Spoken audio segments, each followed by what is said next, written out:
42 kilometres then, just over, remaining. And Peric Kemener continues to lead the way over the last the penultimate, I should say, King of the Mountains of the day, the Côte de Briggsworth. Behind him are Anthony Turgis and George Harper from One Pro Cycling, Turgis of Cofidis. They're trying to get across to the Europcar man. And a very chaotic bunch, trailing by 55 seconds to the lone leader, David, where all sorts is happening. Yeah, and I wonder whether the attacks are coming thick and fast, and now BMC are on the attack, followed by Sky. But really, is some of this due to the lack of race radios? There seems to be a lot of confusion at the moment. Not really, because it's not, in essence, it's not much of a confusing situation in regards to the front of the race. They know there's only one rider off the front. So what will be confusing is if, for certain teams, if their leader's not there, they don't know how far behind he is. So normally if you had your race radios, which you do in World Tour races, in a race of this level, you don't have, Pro Continental essentially, you don't have radios. And so although there's a certain amount of anarchy that's going on now because there's no team controlling, we have had a change in the last 20 kilometers. We had Sky controlling the whole race with a group, 2 riders off the front, and went through one corner. The break off the front got decimated, well, as much as you can with 2 riders. They went from 2 to 1. And then the Sky, who were chasing, they had almost half their team go down in that crash, and then the peloton followed suit. And from that moment on, the race has entered what seemed as essentially a very controlled and rhythmic race to being what we have now, which is looking more like a classic. It's every man for himself, and teams are confused, and this is where radios would be useful because you'd know what was going on behind. Well, Kemener's descending off that penultimate climb, the Côte de Briggsworth, and he's heading just 3 kilometres now to the final sprint of the day. And when he gets through that, if he goes through ahead of the other 2, which you'd have thought he would, he'll pick up a 3-second time bonus. And you'd imagine that the other 2 chasers then will sweep up the other remaining bonus seconds on the road. So there is no incentive at the moment for the bunch to sprint, is there? Well, no, I think so. This is the thing. A lot of the guys, the reason it'll be calm, a lot of guys will keep it together. The guys who are there, if Swifty's there, Van Avermaet, the guys who can sprint, who consider themselves capable of winning the overall. In a race of this duration, 3 days, no time trial, no summit finish, every second counts. So this next sprint coming up, where there is only 2 seconds and 1 second available, because that's what you get for it's only the first 3, so they get 3 seconds, 2 seconds, 1 second, and on the finish line is 10 seconds, 6 seconds, 4 seconds available. Every single one of those seconds matters. So this will be taken very seriously, and we're going to get an idea here at the sprint coming up of who from this group that we're looking at is actually interested in winning the overall of the race, because you wouldn't do it unless you wanted to win. 38.5 kilometres to go is when the sprint in Whitby happens, and they'll have to snake through the town as well, which will make it even more strung out, I would imagine. And for the first time now in the race, as far as we've seen, we're beginning to see IAM cycling very active at the front of the bunch. You'd expect Europcar to be on the offensive, but IAM look like they fancy this now. Well, I mean, it's again in that situation, if this is happening, if IAM attack, if teams are attacking individuals like this off the front before the sprint, this is guys saying, look, take up the seconds. So rather than do a mano-mano, the guys who want to win compete, like sprint against each other, they're trying to get their teammates to go up and take the seconds who aren't interested in the overall.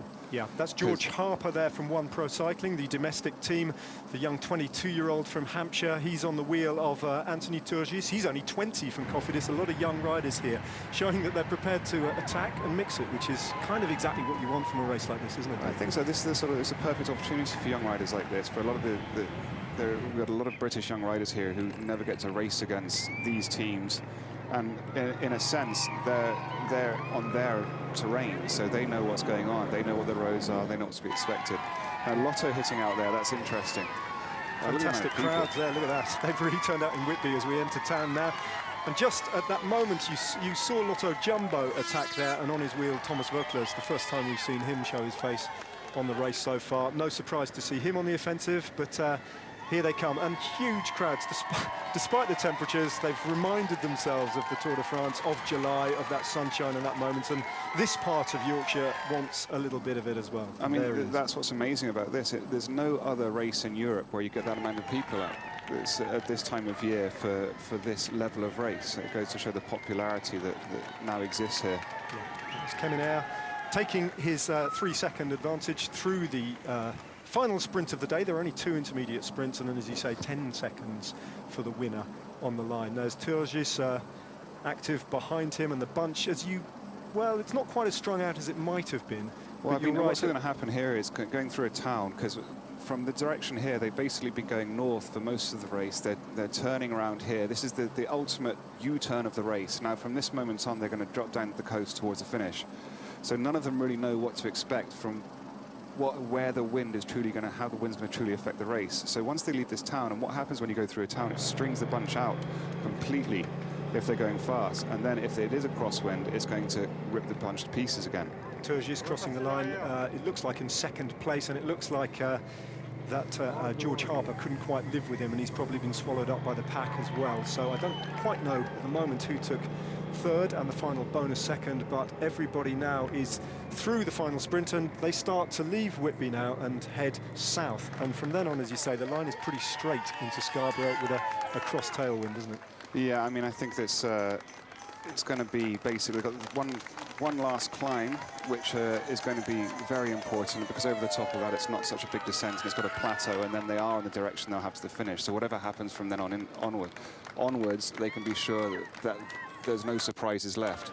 And I think that's what's happening at the moment. You've got everybody sitting there, not really sure what's going to happen, where the wind truly is coming from and how it's going to affect them. Yeah. And the sprint, 38.5 Ks to go. So there's still a K to go to the sprint.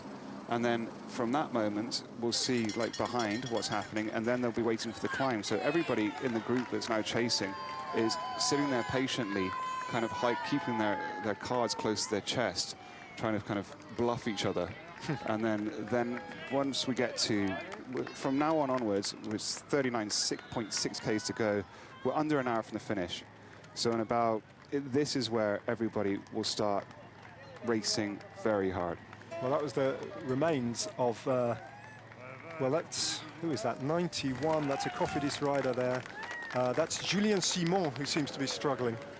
So, and Julien Simon's another one of the favourites, if you like. He's a very fast sprinter. He was the leader for Cofidis. And the kind of sprinter, as you say, who in that mould of Gerald Ciolek, he's the kind of guy who should be able, in theory, to get over these kind of climbs and mixes. This is what I mean about this time of year and this sort of new race. In team meetings this morning, Julien Simon would have been one of the kind of guys that people are like, well, he's a threat. Marcel Kiltel's a threat. And with 39 Ks from the finish, and already two of those guys that were threats are out of the race. Well, there we are. It looks like actually Turgis and Harper are still out there, and that Cofidis rider who we saw go through in the sprint in Whitby was actually Simon rather than Turgis being swept up. So those two now, well, the peloton is bearing down on them, and they will be swept up as Whitby Abbey just looms up behind them. The race is so active, we've got barely any time to take in the sights, which have been spectacular. There it is, Whitby Abbey, and the famous swing bridge of Whitby, which we saw them go over before the race turned and headed out of town into what is going to be a very active part of the race. That's the end of that effort from Turgis and Harper. The fact that that is Simon up there, I mean, that is actually, I was completely wrong. That means he's flying. It's forgivable with all this going on at the moment. Simon, let's not forget, was another veteran of last year's Tour de France, and he was one of the two riders who were brought down in that incident with Mark Cavendish on stage one. Simon Gerrans, of course, hit the deck very hard, as well as Mark Cavendish, and Simon was brought down in that incident as well. So he was, in terms of sprinting, he was right up there, mixing it, wasn't he, with the very best on that particular. I hear the lead cars coming through. That happens when the breakaway is less than 30 seconds. They'll take the cars out from behind. When it's a minute in front, you get a neutral service. But when it's over 30 seconds, you get a lead car behind you. So the moment that goes, when you're off the front, you know they're coming up behind you. So this is all happening. We can see Cofidis are very present at the front.